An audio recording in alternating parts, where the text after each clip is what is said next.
It's time. Time for the Burning River Sportscast.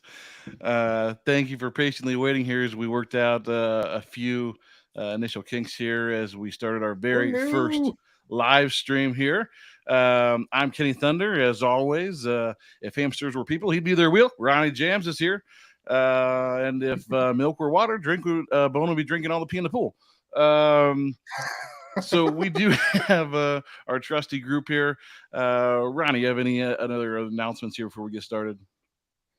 Yeah. So you can find our podcast wherever you get your podcasts. I'm talking about podcast, Spotify, Stitcher, Amazon Music, YouTube Music, Pandora, iHeartRadio, Podcast, Castro, Good Pods, and so many more. And then don't forget to subscribe on YouTube, the only place that you can find our video podcast, and check us out on Facebook, Instagram, and TikTok. Our handle for all of those is at Burning River Sportscast, and we are on X, the artist formerly known as Twitter, at Burning River Pod.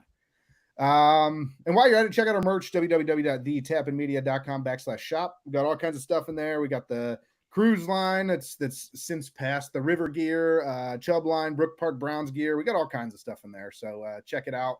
And then before we get started, I do want to give a shout out to some of our sponsors, Towpath Distillery. Towpath Distillery, an award-winning craft distillery located in Akron, Ohio. Towpath Distillery focuses on high-quality spirits carefully made in small batches. Towpath's lineup includes an ultra-smooth, award-winning premium vodka, a small batch silver rum made from the highest grade molasses, an American craft gin made with 9 botanicals, and a blended straight bourbon made from corn and rye. Towpath Distillery, now available locally and in 46 states. Visit towpath-distillery.com to place your order online or find an OHLQ retailer near you. Towpath Distillery, handcrafted, award-winning, small batch, local, and family owned. And then obviously True Fan Travel, they make away games home games. So basically they do that with an all-inclusive travel package. Upcoming trips include trips to Las Vegas, Washington, D.C., New Orleans, and Denver for the Dog Pound. The Las Vegas one's coming up here soon, so get your tickets. That one's supposed to be pretty lit. And then after that is the Washington, D.C., but we will be going on the New Orleans trip with True Fan Travel. That event includes an optional round trip, private charter flight, 3-night stay at Renaissance New Orleans Père Marquette French Quarter, a welcome party that's an all-inclusive river cruise down the Mississippi River with the Dog Pound, Q&A with Kevin Mack. I'm sure he'll be signing autographs as well, a pep rally the night before, all-inclusive tailgate the day of, obviously tickets to the game, and on-site trip coordinators to handle any questions or issues that may arise. So it's going to be pretty lit. Make sure you join us. But today on the live show, which is wild, I'm just watching my mouth. I hope I don't say anything too stupid. Our first live show. So be patient with us. Let us work out the kinks here. But we're going to recap the Browns game against the Jaguars, give you our initial reactions, how we're feeling about the Browns, and I'm sure there will be more. So lights, camera, action. We're doing it live. Now let's get it started by reminding everybody to call the Burning River Sportscast Hot Take Hotline. Hot Take Hotline. Hot Take Hotline. Call the Burning River Sportscast Hot Take Hotline. We want hot takes. So leave your hot takes on our hot take hotline so we can read them on the air. 330-227-8080. 330-227-8080. 330-227-8080. 330-227-8080. Call now. Operators are not standing by. No. But let's go ahead and jump into the week 2 recap here. Guys, it wasn't pretty. It was actually pretty ugly. But the defense went in there and got the job done. Held the Jaguars to just 13 points, and the Browns walk away with the W. So let's go ahead and get into things like we always do. We'll start with our opponents on offense here. The Jacksonville Jaguars, Trevor Lawrence was 14 of 30 for 220 yards. No touchdowns, no interceptions, and we did sack that mother 4 times. Wow. Yeah, everybody. Yeah, so, I mean, how do you guys think Trevor Lawrence looked in this game? Well, let me first just say 18-13. This felt more like a middle school boys basketball score to me. So just it's kind of a weird day all around. It felt like, the Browns kind of started fast. Felt like Deshaun got into a rhythm early.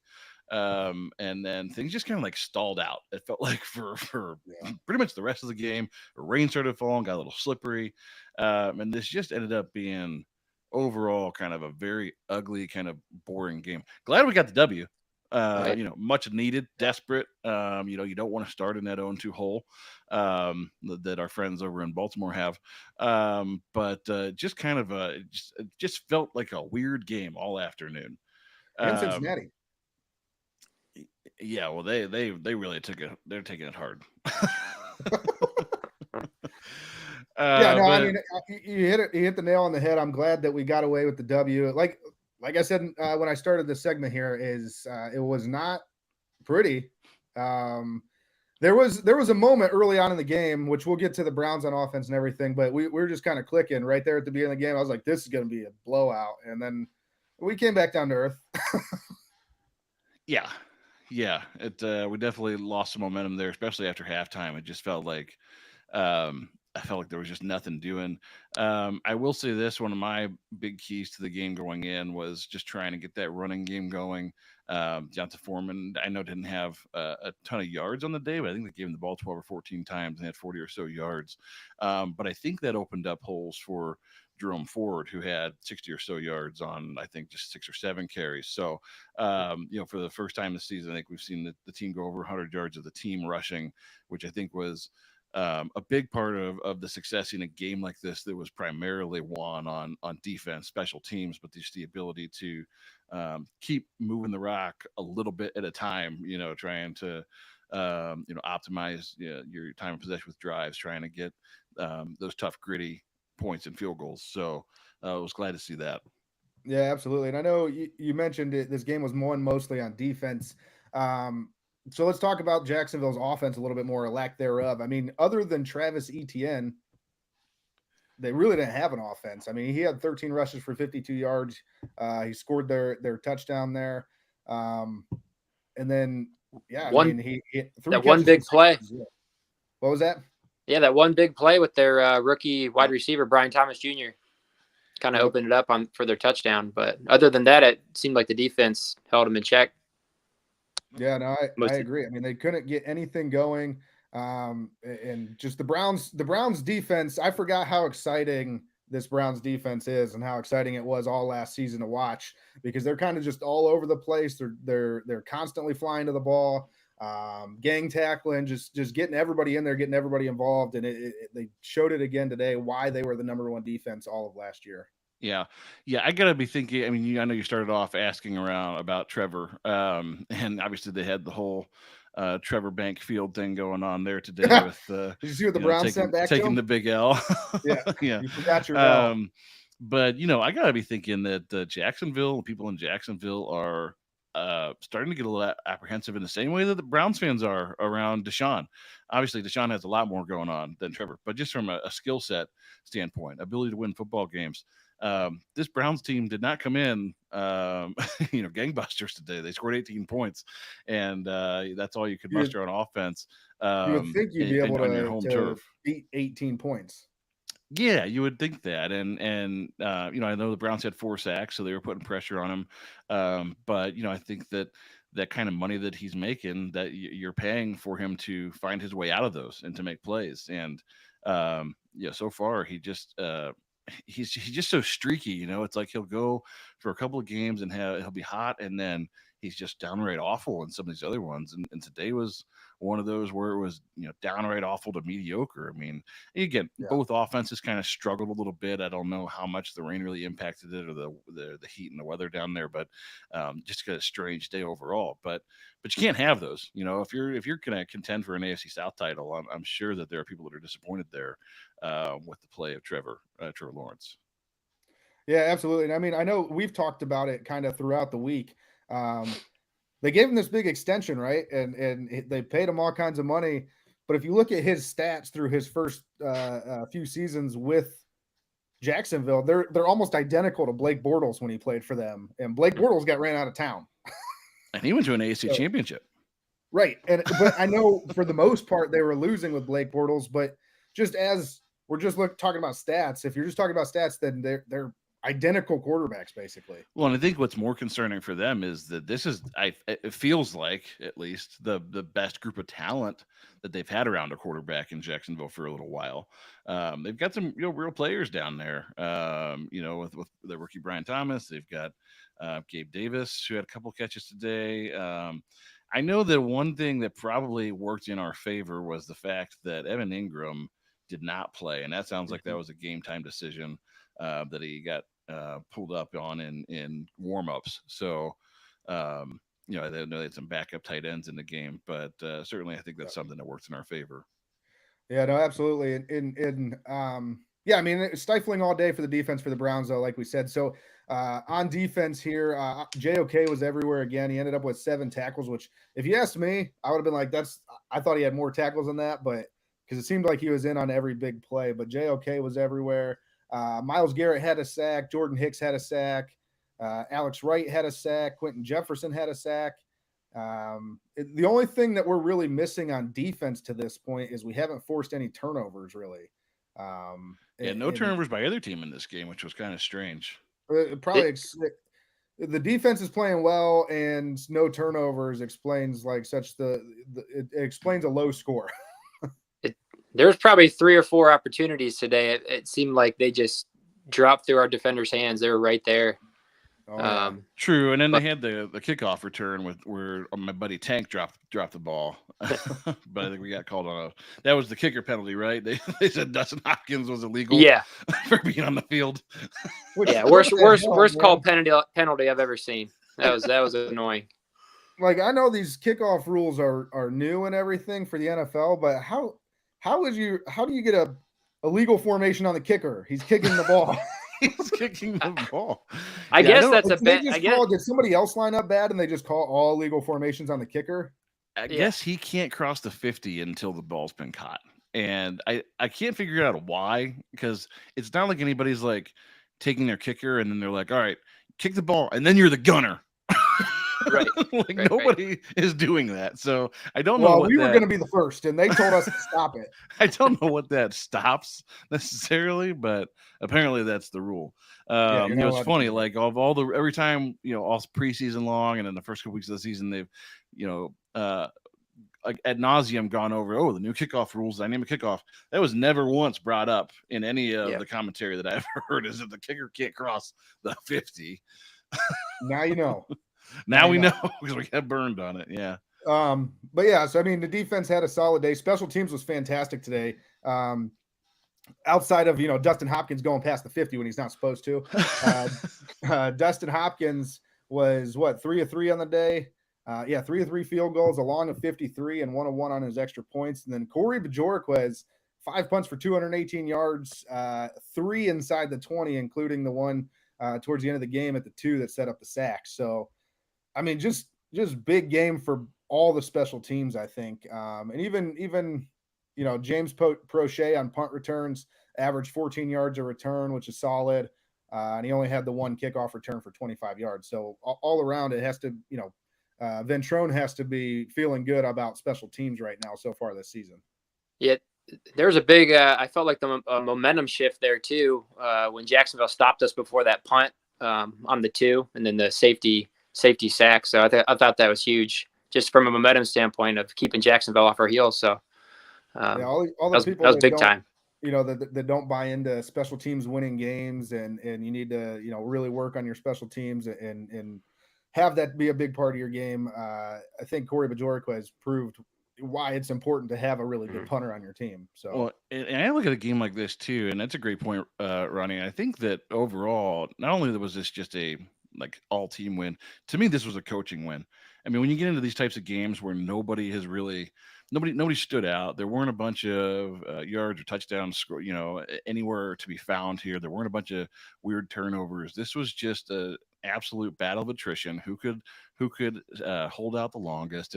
And I'll say, it was almost a coaching loss with the way that we mismanaged the end of that. Oh, good that God. Don't even get me started. He was on the verge of getting his name back. Stefanix was going to get his moniker back if he didn't stop it. I was like, I'm watching the game, and they make the boneheaded call of we're going to pass it on third down. And I was like, the first thing I said, everybody in the room was like, why would you pass that? And I said, Stefanski's out trying to outsmart Stefanski again. It's this whole, like, I got to be the smartest guy in the room. Nobody will see this coming. Yeah, that made no sense at all. Just run the ball there. And Deshaun has to know better too when your pocket collapses. Just take the sack. Yeah. Did he roll out left? And it seemed like a designed rollout left to me. It did look like, to me, it looked like a designed rollout, because I believe it was almost like a bootleg or a naked boot, and not a naked boot, but like a bootleg out there so he could toss to something in the flats, and then somebody was in his face. So instead of taking the sack, he tried to get rid of the ball, and it just got knocked down. And it was a dangerous throwaway anyway. So, I mean, all things considered, they were very, very, very lucky to get out of that whole situation with the way they mismanaged that. That being said, I think, again, a game like this comes down to coaching, and I'll give the coaching staff credit for this one, as opposed to necessarily a heroic effort by any particular player or player group. Yeah, absolutely. But yeah, so special teams played good, defense played good. Let's get into the offense, because this is where things were a little bit more shaky here. As I just mentioned, they started out great. That first drive was phenomenal. Came out, and I think Deshaun Watson, with all of the distractions outside of football and everything else going on this week, to me, it looked for a second, I was like, oh man, is this going to be a big game for him? Is he going to come in like, I got something to prove? Because what did he start, 8 of 9, I think, on the first drive, or 7 of 8, 1 of 2, and yeah, it's very efficient. Yeah, it was like we marched right down the field, and then he had the rushing touchdown to cap it off. So I thought for sure we were heading for big things, but it slowed down after that. I think he had multiple passes over 20 yards in like the first 7 attempts, which I thought was wild for Deshaun. Yeah. So that was good to see. For sure. Yeah, especially with coming off the shoulder injury and all the questions on arm strength and things like that. Yeah, and coming off of last week specifically. I mean, last week he looked like a totally different quarterback than he did in this first quarter. So, we need to see more of this, Deshaun. Obviously, I mean, lawsuits notwithstanding, as a player, we need to see him play more and more like this. So, yeah, that was good to see. What else I wanted to point out too was Jerry Jeudy. Jerry Jeudy was your leading receiver today. So Jerry Jeudy, followed by Elijah Moore. So good to see guys that. Obviously Njoku was out, but these guys stepping up, your newer talent to the team stepping up and making plays. You made a point midway through this game, though, and you texted all of us. And you said Amari Cooper is broken. Yeah, that's my next question to both of you: is what's our level of concern for Amari Cooper? Because what is going on? Hi. Well, and I guess I shouldn't say hi. If we were mid, like a few games, probably 2 or 3 more games in right now, I'd be panicking as far as Amari Cooper goes. But I think the fact that, even though he was at camp or whatever, like there was still stuff going on early in camp with contracts and whatever else. Deshaun wasn't, he didn't play any of the preseason. So how many snaps he's had with Deshaun, but I guess that goes for everybody else. So, I don't know. It's hard to gauge right now. He is a little bit older. Did he fall off a cliff? Well, I can tell you what doesn't help you get a contract that pays $30 million a year, and that's dropping wide open passes. Mm-hmm. So whatever the reason is, doesn't he have like 3 through these first 2 games, I think? Yeah, whatever the reason is, he needs to knock it off and get it together, because not only is it hurting the Browns, he's hurting his chances at getting the contract that he wants at the end of the day. I mean, he's playing right into Andrew Berry's hands and the idea that a receiver over the age of 30 is washed. So he's got to get it together. Yeah, apparently, I'm trying to look at ESPN here to see what his stat line was, and apparently they don't track drops. So I don't know, but I think he has 3 through the first 2 games. Well, and he had 3 catches today for 11 yards, so it's not like he did anything else either. So yeah, not good. No. So if he does step up, though, you add that in with Jerry Jeudy and Elijah Moore doing their thing right now, and you could be looking at a pretty potent offense potentially. Well, yeah, I'm over the moon about Jerry Jeudy. Not again that he's had some kind of super heroic performance here, but the fact that leaving Denver, he was a little bit looked at in Denver as damaged goods. There were people that were like, this guy's a waste of time. He's was overdrafted and is overpaid and overrated. And small steps in the right direction for that receiver room, which is good. Yeah, absolutely. And no, so earlier, Kenny, you talked about the running back room and them stepping up a little bit today. So let's dive into that a little bit more. Jerome Ford had 7 carries for 64 yards. Phenomenal yard per carry in this game. Yeah. First time ever. Deontay Foreman, 14 carries for 42 yards. Deshaun had 5 for 20 and a touchdown. And then Jameis Winston there at the end, he had 2 for 4. So it's they're bringing back the old Jacoby Brissett sneak tactic. I'm sorry, I said at the end. It was he had his 2 for 4, and is that to protect Deshaun's shoulder? You think? What's funny is they keep they keep subbing him out on short yardage situations for Jameis to do the sneak, but I feel like we've seen more designed runs, like QB power type runs for Deshaun than we normally would have in the last couple of years. So on one hand, it's like they want him to get out in space and use his feet, but when it's really important that we get that yard, they're taking him out and saying we got to protect him, which it just kind of doesn't make a lot of sense to me. But either way, look, I mean, I'm not mad to see Jameis on the field. He's a big-bodied guy, and certainly Deshaun's shoulder probably is still at the back of their mind as, hey, do we really want to go down this road should something happen? Yeah, so I mean, I'm not real sure why they're doing that. It doesn't make sense to. I hate this whole, like, we have a starting quarterback, but we also bring this quarterback in sometimes. Right. Like, it always bugs me in the NFL. Like, if you're the guy, you're the guy. So you should be playing on every down. Well, yeah, and especially as the quarterback, like you're generally like I'm the best athlete on the field, like or the most important person on the field. Like, don't take me out of the game when it matters the most, And it's not like Deshaun's small or slender of frame. I mean, he's a good sized athlete. That's why I said I wonder if they're just trying to protect him in those short yardage things where they know they're going QB sneak, because he may not be small, but he seems to be fragile. So. Yeah, I mean, so what are you guys? We talked about the offense kind of sputtering a little bit. They didn't, they got the win. They scored more points than the other team. That's the name of the game. But overall, they didn't really do much. Let's just real quick. I can go over the overall stats here. Give me a second. Here we go. So first downs, Browns 17 to the Jaguars 18. Total plays 65-55 in favor of the Browns. Total yards 323 for the Jaguars, 297 for the Browns. And then I mean, you get down here. Deshaun Watson only threw for 186 yards or so. I think that was what the number was. 186, 22 of 34 for 186. And then no turnovers by either team, 125 total rush yards for us, 127 for them. 13 penalties on the Browns for 100 I was going to yards. say, if you didn't get to that point, that's the most important number that sticks out to me right now for this team going forward. They had a bunch of penalties in week 1, 13 again today. You're not going to win a lot of games you have 13 penalties in. So I don't know if that's more of an indictment on the Jaguars or what, but I mean, you're just not going to win a lot of games in the NFL with 13 penalties. Well, I know we've talked about early on, because most of the team didn't play in the preseason. So we talked about early on we were going to have some issues with these first few weeks would almost be our preseason for the starters. But yeah, I mean, to your point, 13 this week, 11 last week. You're averaging 12 penalties a game through 2 games. Not good. If you keep that up, you're definitely breaking some sort of record. So you can't win like that. And I mean, we can't use it as a crutch either, because the Jaguars, who I'm sure also didn't play most of their starters for the majority of the preseason, they only had 6 penalties for 52 yards.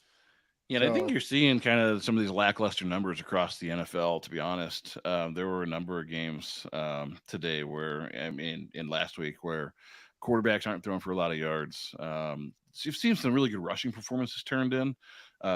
J.K. Dobbins sticks out to me. I mean, the first couple of weeks is just crushing it. But, offenses in general haven't seemed to have been able to move the ball a ton just yet. And I think it's like we've talked about all preseason, like it's that preseason lingering into the first few weeks of the regular season, because teams just haven't played together. It's unfortunate.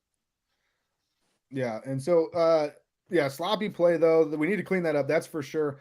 Before we move on to nominate for our nominations for Dog of the Week, one last thing I want to ask you guys about. We touched on it briefly with the boneheaded call with passing it on third down, trying to run the clock out. But was there any other coaching issues that stuck out to either of you?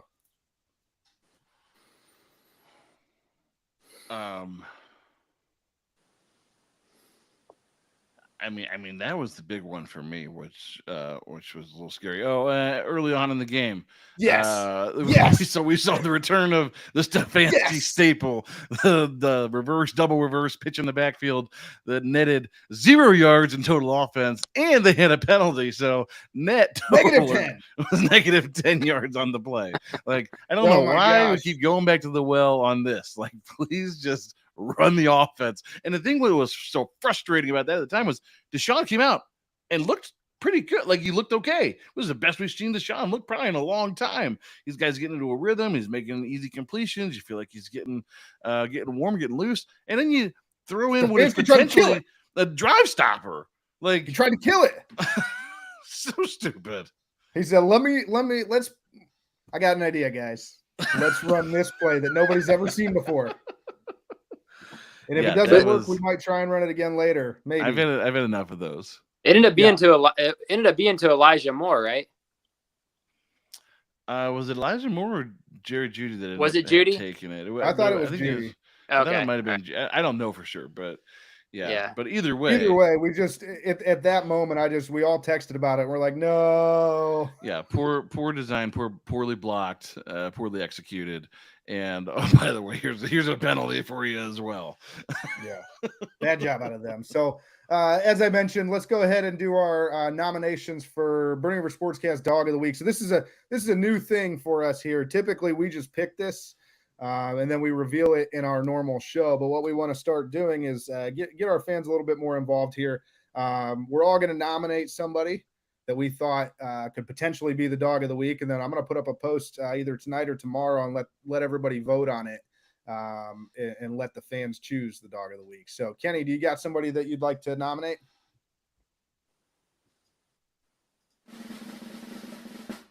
Ooh, drum roll. Did that work? Yeah, that was nice. I'm trying to learn. I'm going to go with Corey Bajorquez. Again, I think this game was a game that was won a lot on field position, moving the ball a little bit at a time. 3 punts inside the 20, and then obviously the one down to the 1.5 yard line there that led to the Alex Wright sack and the safety.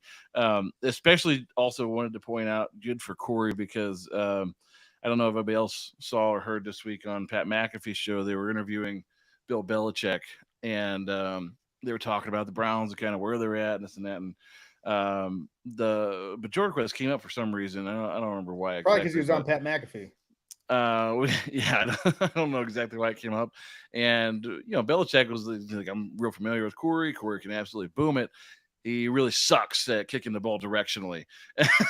So I felt like maybe Bajorquez took that to heart because he put that thing just dead nails at the 2 yard line and rolled it out of bounds. So just suck it, Belichick. Good on the punter there. Suck it, no, that's Belichick. A good one. And Bone kind of nailed it earlier. He said that completely swung things. That changed the game because they were starting to get some momentum, and Bajorquez came out and he basically said, "Take this, fuck you guys." Not today. Yeah. So. I like that one. I'm going to go Dustin Hopkins. We're sticking with special teams here. Yeah. 3 of 3 field goals. And that's 9. That's half the points for us. Oh, Andy was 1 of 1 on extra points. So he has over half the points for the team. I'm going with Corey Bajorquez. You swung me. I'm swung. I'm going Dustin Hopkins for my nominee. And then his long was 53 yards. So I was just like, dude, this guy just doesn't miss. Yeah, looked like chip shots for him too. They're dead nut center, all 3 of them. Hell yes. And then Bone, who you got? I was going to go JOK. Despite our offense's best efforts to give the game away, the defense, stayed strong. I felt the whole time, and JOK was fast today. He was just everywhere. One play in particular, I think it was in the first half. He filled a just an inside trap play or whatever. But man, he was in there, and it was like a 2-yard loss. Just he was all over their running back. So Nice. he's just fun to watch. And he was the first Brown to wear a Guardian cap in a game. Hell yes. We actually it sparked a. Go ahead, Zach. No, yeah, I wanted to mention that. I'm glad you said that because it actually kind of looked kind of cool. I thought, like, I was worried they would look terrible, but I thought it looked cool. It sparked a big conversation where I was watching the game today because one of the younger kids was like, "Oh, I respected this guy, but then he wore a Guardian cap," and I was like, "You're just young. You don't understand. Like, Right. if this is gonna help, two things here. One, if this obviously the most important thing is their health. So if this is going to help with his long-term health and help him to live a full life after football and not be breaking down, especially mentally when you're, 45, 50 years old, then I'm all for it. Wear a Guardian cap. It doesn't matter how stupid it looks. If it protects your head and it protects your brain, just do it. And two, the second part here was I was like, you do realize this keeps us from going more and more towards the flag football side of things. Like if you're able to protect his head and lower the number of concussions, they can play football freely. They can open up the rules a little bit to allow these guys to play and not worry as much about them getting injured. So I'm just like, you're coming at it all the wrong way because your way of thinking is going to, that's going to be what turns it into flag football because we have to protect them. And I would add a third component to that, which is, whether or not the helmet condoms, the Guardian helmet hats, whether or not they actually work or not, whether or not they look funny or not, whatever. Like, if psychologically a guy like JOK feels like this is going to protect me, it allows him to just missile in and blow guys up. Like, now he's thinking less about head injury and more about just playing football. I'm all for it. Yeah, me too. Me too, because those guys they thrive on instinct. So if you take away, if you even just a little bit of hesitation because he's like, I don't want to kill myself, right? Like that could be the difference in a game, a missed tackle or whatever. So for sure, I totally agree with you. So that's kind of what we wanted to discuss today. So a couple things before we wrap up here. Let me remind everybody one more time to call the Burning River Sportscast Hot Take Hotline. We want you to call the Hot Take Hotline because we want to hear your thoughts, and then we want hot takes. We want hot takes. We want hot takes. 330-227-8080. 330-227-8080. 330-227-8080. 330-227-8080. Call now. Operators are not standing by. Nobody's ever there. On the air and we'll play it and we'll talk about it. Or you can, when we're doing our live streams, you can now comment live and we can answer your questions for you. So, and then next up, be sure to check out our gear, www.thetappingmedia.com/shop. That'll do it for us. Kenny, what can we expect this week? This week, I'd have to check the show notes. This week, we will be recording our normal show tomorrow that will be released on Thursday. We'll be previewing the week 3 game against the Giants in that episode. Me, I thought they were the Jets up until like 2 weeks ago. And then we also have the Tri-Valley Browns backers on deck from Oneida, New York, to discuss the upcoming game against the Giants. Absolutely. So don't forget to check us out on social media, Tap In Media. That's our studios here. They're on Facebook, Twitter, and Instagram at The Tap In Media. And Burning River Sportscast, that's this podcast, is on Facebook, Instagram, TikTok, and YouTube at Burning River Sportscast, and on X at Burning River Pod.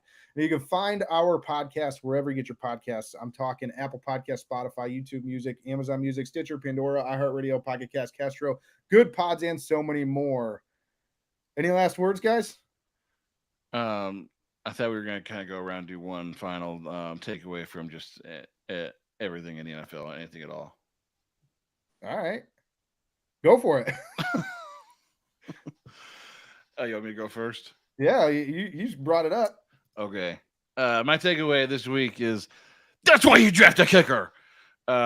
Because the Commanders obviously cut Cade York after missing 2 field goals last week, but was replaced with our old friend Austin Seibert, 5th-round pick of the Cleveland Browns in 2019, who hit today's game winner.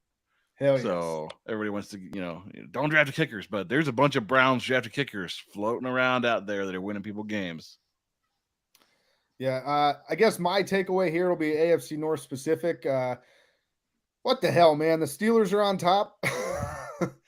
Steelers are on top as of right now. At least the Browns are in second, but it does feel good that both the Ravens and the Bengals are 0-2 right now. It makes me happy. That's true. So, Bone? I'll give a shout out to Buckeye Nation. Marvin Harrison Jr. had a huge game today. He dominated. I think he ended with 2 touchdowns, over 100 yards. So he had a big day. Both those touchdowns came in the first quarter too. Stud. Yeah. Anybody that's a doubter, dude's a stud. Yeah. But yeah, any last words now, guys? Bone specifically. Bon appetit. Don't just be a part of the problem. Be the whole damn problem.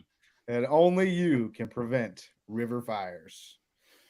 Burning River Sportscast. Burning Rivers. Burning River. Burning Rivers. Good job, guys. Good job. Thanks. Same to you. Yeah, we're just out here. Well done, fellas. Live streaming. Oh yeah, are we gonna groove out? Yeah, this is our exit music. I like Found some in here. Until next time. Good night, Cleveland. Good night, Cleveland.